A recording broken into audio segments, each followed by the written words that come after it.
कथा का पाठ करना हो, मंत्रोच्चार करना हो, सामूहिक मंत्रोच्चार की बात हो जिसमें पूरा विवाद जुड़ता है, उसको लाउडस्पीकर के जरिए सुनने की बात हो, तो ये सारी चीजों को कुमार विश्वास कैसे देखते हैं? देखिए श्वेता, मैं इसको प्रतिक्रियावादी होकर नहीं बोल रहा। मेरा मानना यह है कि श्रद्धा किसी भी प्रकार की हो, आस्था किसी की प्रकार की हो, अगर वो किसी दूसरे को हानि नहीं पहुंचा रही है तो विश्व के समस्त समुदायों को उसे स्वीकार करना चाहिए। हमारे यहाँ कहा जाता है श्रद्धावान लभते नरः। जिसके पास श्रद्धा होती है, मैं अपनी माँ के प्रति श्रद्धा रखता हूं तो मुझे लाभ पहुंचेगा। आप अपने संस्थान के प्रति श्रद्धा रखती है तो आपको लाभ पहुंचेगा। आप अपने देश के प्रति श्रद्धा रखती है तो देश को और आपको दोनों को लाभ पहुंचेगा।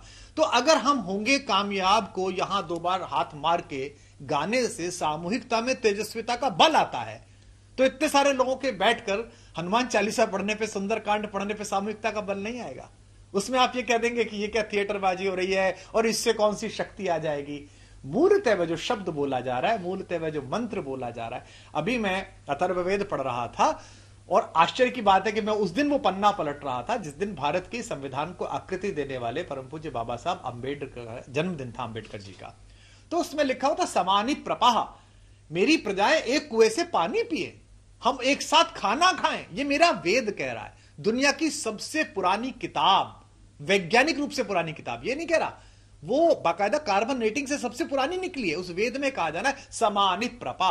तो अगर बीच में कुछ ऐसी चीजें आई हैं जिन्होंने उसमें से थोड़ी तोड़ मड़ोड़ की है, जाति की रूढ़ियां बनाई हैं, बंधन बनाए हैं, तो उन्हें परिष्कृत करना, परिमार्जित करना मेरा और आपका काम है, हमारी पीढ़ियों का काम है। हम केवल आस्था के नाम पर, श्रद्धा के नाम पर आंख बूंद करके बीच में मिलाए गए उस खराब मिश्रण को स्वीकार नहीं कर सकते। तो जो आपने प्रश्न किया कि मंत्रोच्चारों की सामूहिकता या हनुमान चालीसा के सामूहिक पठन पाठन और स्तवन की सामूहिकता या किसी भी प्रकार का मानस पाठ। अब मुझे भी लोग कहते हैं कि आप तो कविता सुना रहे थे, आप तो कहां सामाजिक राजनीतिक आंदोलन के व्यक्ति हैं, कहां राम पर बोलने लगते हैं, कहां कृष्ण पर बोलने लगते हैं।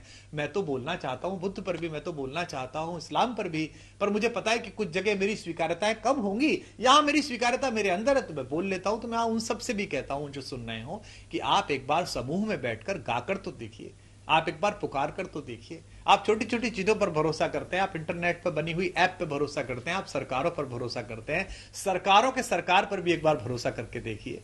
जो लोग आपको कभी बचाने नहीं आए, मिलने नहीं आए, हो सकता है कि सरकारों के सरकार आपके अंदर वो आत्मबल भरें कि आप स्वयं ही उन परिस्थितियों से जूझ लें जो मनुष्य के नाते हमारे जीवन में आती हैं।